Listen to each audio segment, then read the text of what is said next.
Hey, Cindy, it's good to have you on the show. Welcome. Thanks, Melanie. So, I met you in a really kind of funny way, and I wanted to start the episode today just going back to that moment when, in fact, I met you on an airplane. Yes, you were sitting in the aisle seat, and this is a coveted seat of mine because I drink so much water that I have to get up and go to the bathroom all the time. So you and your friend, one was sitting in the aisle and one was sitting in the window, and I asked you if you would like to give up your seat and sit in the middle, and you were like, no way. So I sat down in the middle, and then you guys were talking to each other, and I'm like, wait a minute, you guys know each other and you're not sitting together. So yes, that was and then I just kind of went, you know what? I'm here for a reason, because I was actually on a plane to go to my dear aunt's funeral, and it was my mother's twin sister. So it was a very heavy time. So I just kind of went, let me see what's here. And then we just started talking, and one thing led to the other, and now we're buds. So kind of cool that years later I look back and go, wow, that is really how it started. Because normally on an airplane, you don't ever see those people again. That's right. That's right. You tell them your life story, and then you're like, bye bye. And you never, yeah, exactly. And we saw each other. Yeah. And I swear that's like the only time I've ever done that with someone. So I just think it's the universe is just like, yeah, you think so. Uh-huh.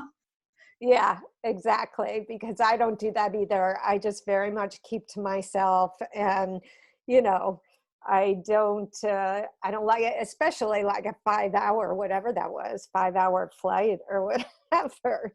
So yeah, it was very special. And it was like one of those times where I just kind of didn't do what I normally would do, and just listen to like whatever the universe, whatever you want to call it, higher power, or something beyond me. Absolutely. And we somehow ended up moving into the same neighborhood years later, and we're close to each other, just in terms of distance. And so I'd meet up with you for walks and different things and go to the Grove and the farmers market there in LA back in the days when I lived in LA. Um, and, I've had the chance to go to your one woman shows, and those have been so unbelievably inspiring and empowering. I'd love for you to just spend a few minutes telling us about how the heck did you get into doing a one woman show? That's really amazing. So I'm an actor, and I also started rescuing cats in the late 90s. I was just like really lonely being by myself, and kind of tired of the whole dating thing not working out. So I just asked a client. I'm a personal trainer, and I have a client who was a animal rescuer, and I just asked her if she would help me to adopt a cat. And I adopted two kittens from the shelter, and my whole life changed. I just got fully involved in these two little creatures, and instantly felt unconditional love, and wanted everybody else to have the feeling as well. So for 20 years I volunteered, and I would be people would call me and say, like, I have a mama cat and six kittens in my backyard, and can you help me to trap them and get them fixed and find homes for them? And I just did that for a really long time. And and then kind of sort of at the same time as my acting work was not in the place that I wanted it to be, and my cats were starting to pass away, I thought, how can I take this? Because I knew that I would be, at that point, I had 4 cats, and I knew that I was going to be completely devastated when they started passing, and one had already passed. And so I thought, how can I take this, this devastating time in my life, and anticipating that it's only going to get worse, and put it into a creative aspect. And that's when I started developing one woman shows. And I'm a writer. I've always been a writer. I've written in journals my whole life. And so I knew that writing helps me to get my feelings out. And so I just sort of put my acting skills and my writing skills and my love for cats together into these shows. And so I've done 3. Yeah. And I also got coaching and went to classes and all that kind of stuff. But it helped with the grief process. It helped with me not being able to have my acting career in the place that it was, because I was working as an actor and creating my own stuff. And it also that with my writing, it helped to just express what was going on. Yeah. Well, your shows are incredible. I've loved going to all of Oh, them.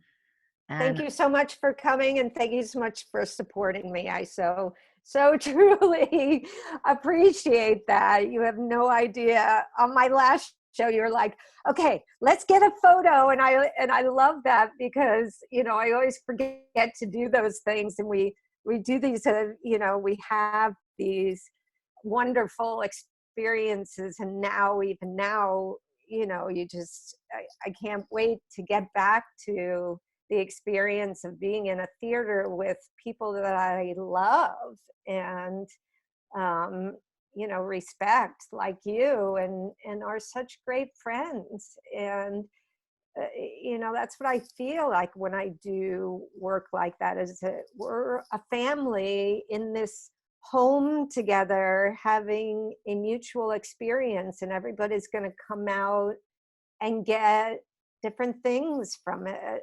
And hopefully it will help them to see something that they might not have seen in themselves, or be able to express themselves in a way that, they have permission to, because the person next to them is crying too, or laughing too. yeah, Yeah, thank you. your shows are so vulnerable and raw and real. And I'd love if you just took a moment and told our audience about the shows. What are they about? Well, yeah. Because, like I said, that my cats were starting to pass away, I had for 20 years identified myself as the cat person. I was like the cat rescuer. And all of a sudden, I was experiencing a time where I was losing my identity as that. 1, because my cats were dying, and 2, because I was exhausted. When you're in the animal community, like really on the grounds, doing that for 20 years, you see some dark things. And, you also see some wonderful, adoptions and all that kind of stuff. But I was at this crossroads in my life where I was like, what am I going to do when I don't have my cats anymore? So I just started just having this real in-depth journey with myself, to say, how did I get to this point, and what am I going to do now without my cats? Who am I without my cats? And so my show is about the journey that this little girl who grew up in suburbia New Jersey to parents that, you know, weren't happy, and how, you know, how I found love through these creatures, these animals, which a lot of people do. That's a beautiful way to find love and be able to express love.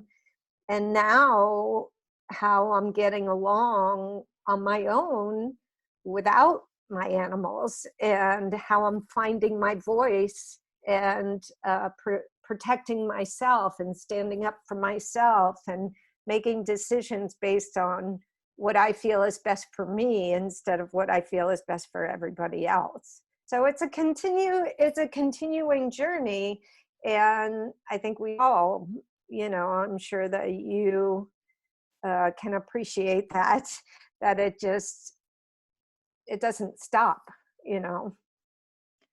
It doesn't. It keeps on going. And that's one of the biggest lessons I've had to learn is that place in me that wants to be finished and thinks that, you know, I can then have a quote unquote normal life. Really have had to look at her and go, no, sweetheart, like I see you. And being alive means that we are constantly growing and evolving and seeing new parts of ourselves and creating our next reality, our next vision, and really reinventing ourselves moment to moment. And that's really what I saw in you in your shows. The one thing that really struck me was how you play all the different characters. This isn't just you standing up there for an hour, you know, telling your life story like reading from a journal or a book. You are embodying the different characters, your parents, you know, clients that you've had, other people, and even your cats, of And the course. cats, yeah, of You course. can have a show about cats without cats. And it's truly remarkable that you could switch gears like that.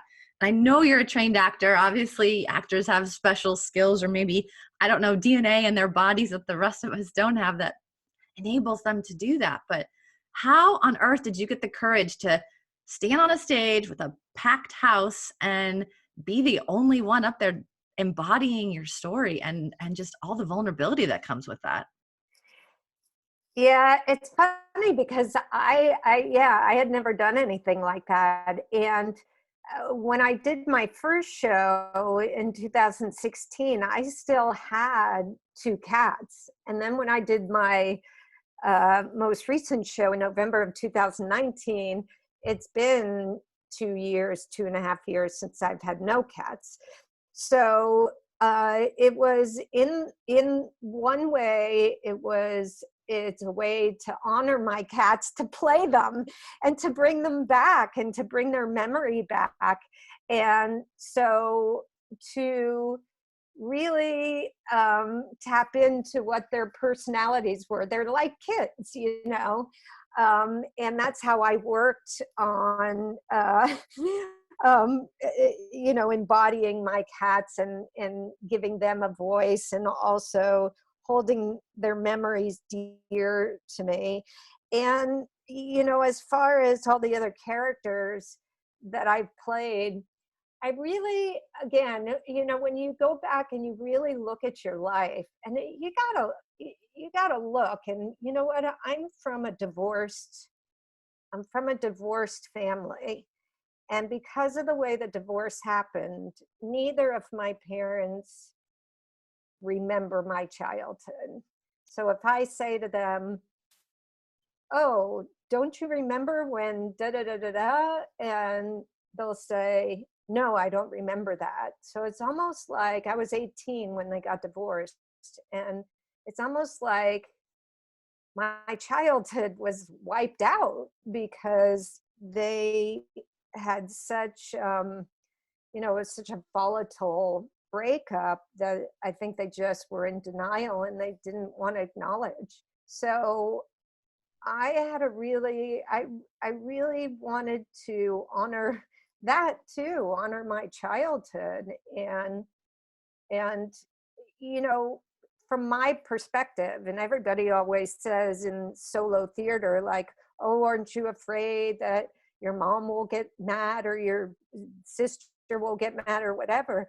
And the answer for the teachers is always, my story from my point of view. Maybe my sister has a different story, or my brother, or my mother, or father, whatever, but this is my story and this was my experience. So I don't know whether I answered your question, but it was a way to sort of honor, my childhood too, because, one of the other terrible things is that my dad is hoarding our baby pictures and he won't even give them to us. So I don't even have and I'm older, so we didn't have really video or anything. We just have the, the Kodak moments.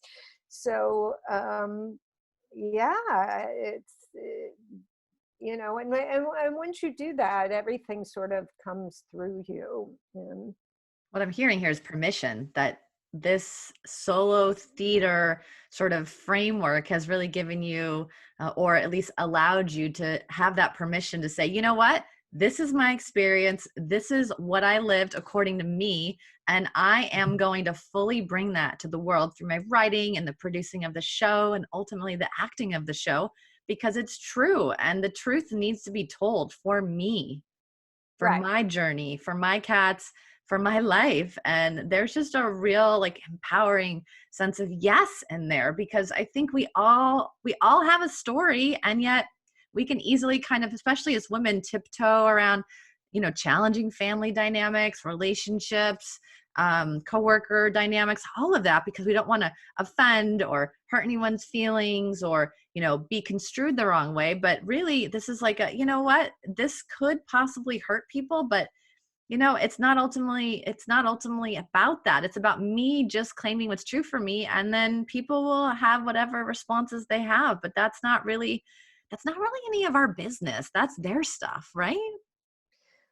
Well, yeah, and I mean, just like what you're saying, it's your truth, it's my truth, it's whoever's truth. I'm not intentionally trying to hurt anybody. I'm just working through my stuff, and this is the way that I process it.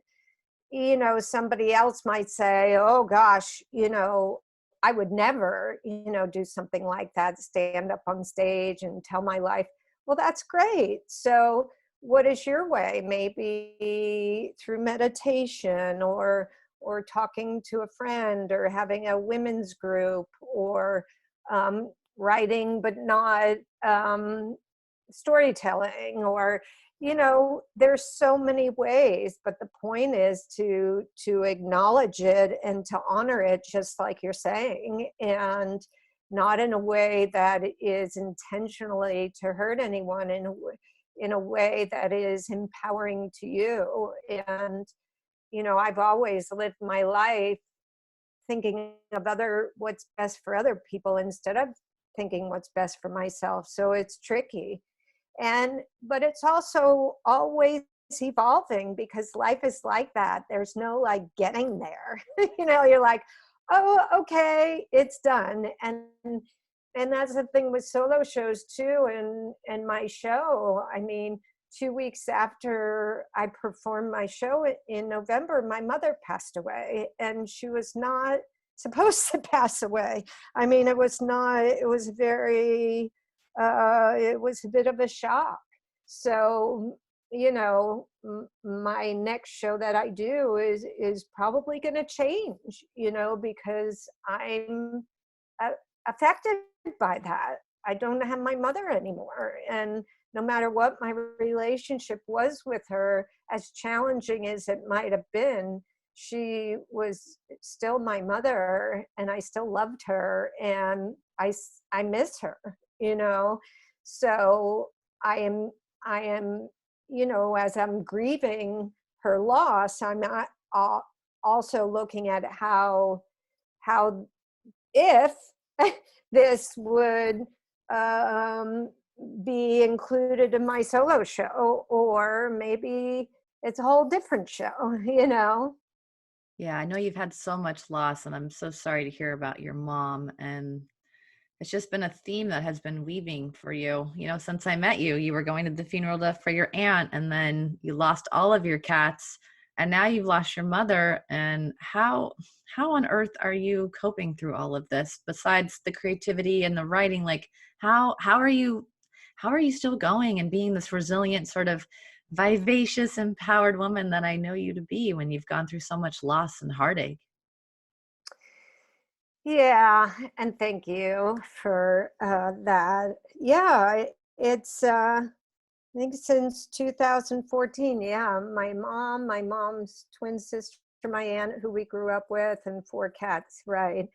And listen, people have been through worse. People have lost both their parents, and people have lost children, and people have lost brothers and sisters, and so on, especially right now. So with the coronavirus stuff going on, and it's it's the only way for me that I can say to get through it is to go through it. So when my first cat died, because I didn't have um, I didn't have a healthy experience of death. My parents kept it from us, and the animals that we had, they were given away before they died. So this is like I was 50 years old or whatever, and it was the first time I've had an animal die. So the first thing I just told myself is feel whatever you feel and don't judge it. And for sure, don't let anybody tell you you're not supposed to cry. It's only a cat. Oh, aren't you over it by now? Um, you can't tell people how to grieve. Everybody has their own grieving process, no matter if it's a mother or a cat or a daughter or a nephew. It, everybody grieves differently. And the only way that I can say is to honor wherever you're at. And that's what I did. And you know what? I still cry. Sometimes something hits me and I remember something that my cats did, or I remember some memory of my aunt and my mother, and I start crying and I'm like, okay, well, this is where I'm at right now, and I'm just going to allow it to be. Now if I'm in the middle of a bank line a line at the bank, maybe not, maybe I'll wait until I get into my car. But yeah, I have this quote on my iPhone. I think it's Robert Frost says, the only way out is through. And I really honor that, because especially with grief, i.e. death, it's final. Like it's not like you're gonna, it's not like a breakup of a boyfriend or a girlfriend or whatever, and then you might run into them or you might see them again, or in this physical world, you're not. So it's something that is not spoken about a lot, and it is a gift to be able to honor grief and death. And I'm working through that. Somebody gave me a long, long, long time ago the Tibetan book of living and dying, and I opened it up like a few weeks ago. It's so yellow. I mean, it was written in like, oh gosh, I don't know, like I guess the 90s or something. And so it's been sitting on my altar for years, and I just opened it up, and the whole theme is embracing death and not being afraid of death. And I think that the grief process is necessary to go through, to then maybe on the other side be able to embrace death, and then further that makes you embrace life because you know how precious it is, and you know that it's not forever, that it's temporary. Yeah. And I know you're doing just that, writing a fitness book right now, you shared before we got on the line today, and also planning a national tour of your one woman show. Of course, after coronavirus and this time of quarantine is over, how are you feeling fueled in this time, given you're going through this grief, but you're also embracing life? What does that look like for you right now? Well, it's funny because I live by myself. So, the quarantine thing, being alone, being by myself is not that much different. But it's, oh boy, is it hard not to like really want to get together with people and hug them and, just go to a restaurant and share life. But because I am a writer and, I'm a fitness, I've been a personal trainer for over 30 years. And I've been writing this fitness book, I have to tell you, honestly, for like 10 years. So this time where we have time in our homes is a time for me to start putting deadlines on myself and saying, okay, that's it. I need to finish this book. And all of, as far as the acting stuff, there's tons of acting things going on via Zoom and interviews and open calls and all that kind of stuff. So, it's that thing about preparation meeting opportunity, getting all my preparation materials so that when the opportunity comes, I'm ready.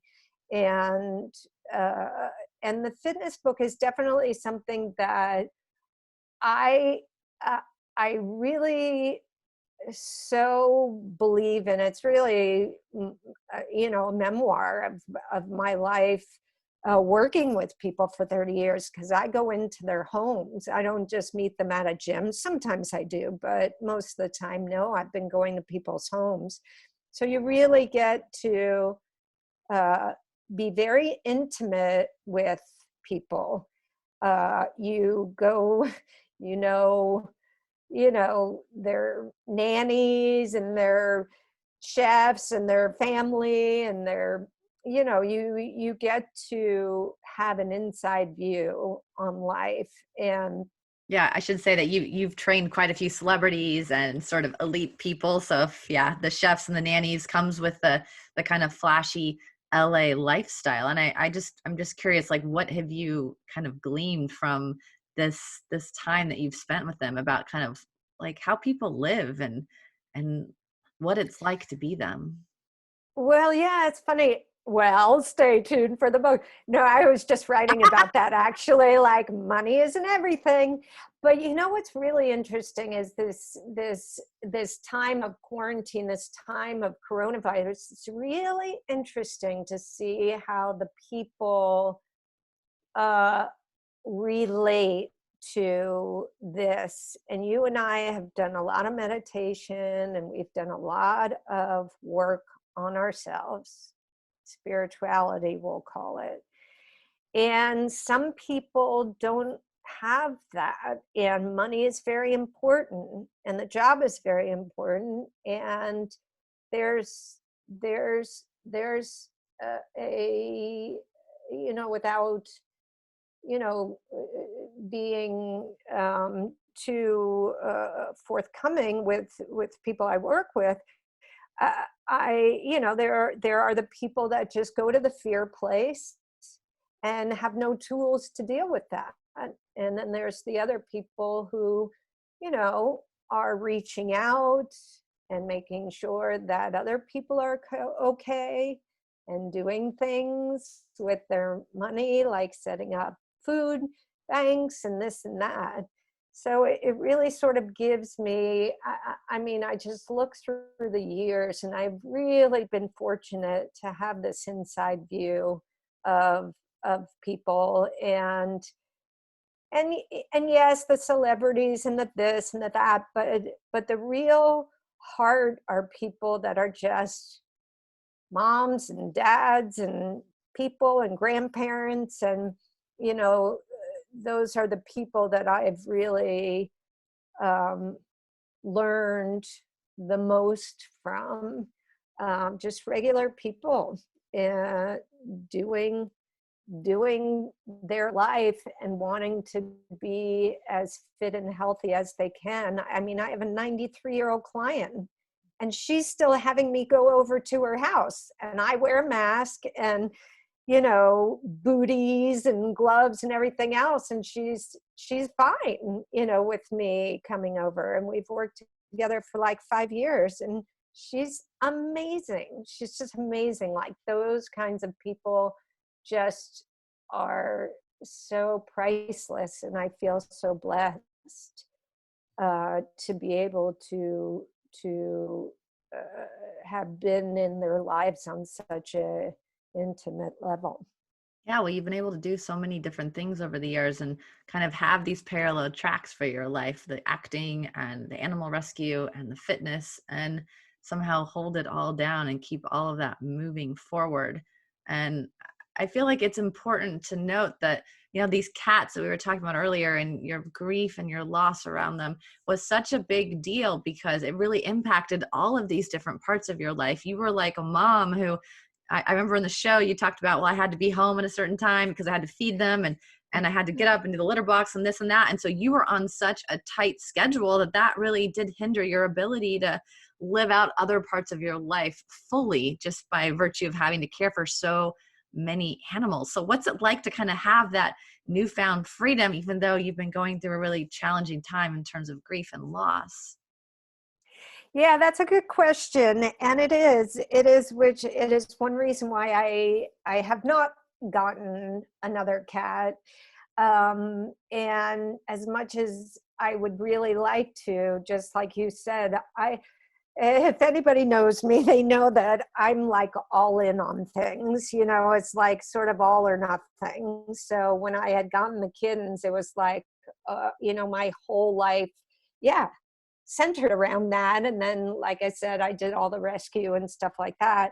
And yes, I made sure I was home at 6 o'clock every night so I could feed them and all that kind of stuff. And yeah, there is this sense of freedom. And before, when we were, before the quarantine, it would be like I would be out somewhere, whether it's at a party or out to dinner with someone or out to a movie, and I'd be like, oh, I don't have to like rush home. I can just kind of hang out. So it feels like uh I can take a breath and not have to rush to cut off. But I also noticed that I did use it as kind of an out. So sometimes I'm like, I, I don't want to stick around this situation. I can't use the, oh, sorry, I got to go feed my cats excuse. Now what am I going to, now what am I going to say? It is handy to have one of those, boyfriend or parent or animal or That's right. job. Yeah. So, but yeah, it has definitely, and just to say, like what I had already said, that there are projects that I put on hold because I was so absorbed in the animal community, and you know, uh, now is the opportunity to do some of those things and like really get them done. Well, I know you have big aspirations. The show's going national. I hope to be able to see you in one or more cities all across the US and people can look for you. So I hope that people will catch your show when it goes on tour. Do you have a name yet for the new show, or is it going to be a current show that you're going to go on tour? What's the details with that? Well, the last show was called Cat Shit Crazy, so it will still be Cat Shit Crazy, uh, and I'll just make some revisions, but yeah, I plan to go to New York and New Jersey. I mean, I'm in LA now. I'd like to do a run in LA first, depending on when the theaters reopen. So, Totally. And but where can yeah. people find info out about the show when you're back and able to tour? Well, the show is, you can find out about it on my Facebook pages. I have a Facebook page, just, I actually have 3 Facebook pages, crazy. But my name, Cindy D'Andrea, is D'Andrea. So I have my main page, and then I have my acting page, Cindy D'Andrea Actor, and then I have my Cindy D'Andrea Fitness blogger page, all on Facebook. And I also have an Instagram account, which is cindy.d'andrea without the apostrophe. And I'm sort of everywhere. If you just Google me, you'll find my fitness blog, you'll find my website. I have 2 websites, cindydandrea.com, and then I have cindydandreaacting.com. So I'm kind of everywhere. I think that I'll be posting about the show on my Instagram and Facebook once I get a run. And with the book too, I I have almost 200 pages written. So I'm really, I'm getting there. I'm getting the finalized first draft. So You're definitely one to keep an eye on. You have so many incredible things in sort of the oven over there. So thank you for coming on and telling us all about them. And of course, yeah, so sorry again about your mom, and just trust that you'll continue to grow and expand through that, and obviously hold yourself so dearly like you already are. Well, thank you. And thanks for having me on. I so appreciate it. And you have always been a person that I have admired for you're so young and you've done so much, and you have such great insight and intuition. And I'm, I am just really in awe of the way that you listen to that intuition and insight, and how your life lays out in a magnificent way because you do. And I would really like to also do that more, is just really listen to that intuition. So you are inspiring to me as well. Mm, thank you. Such a prayer for us all, right? To honor that deepest truth and be who we are. Oh, yes. Thanks again, Yep. Cindy. Thanks, Melanie.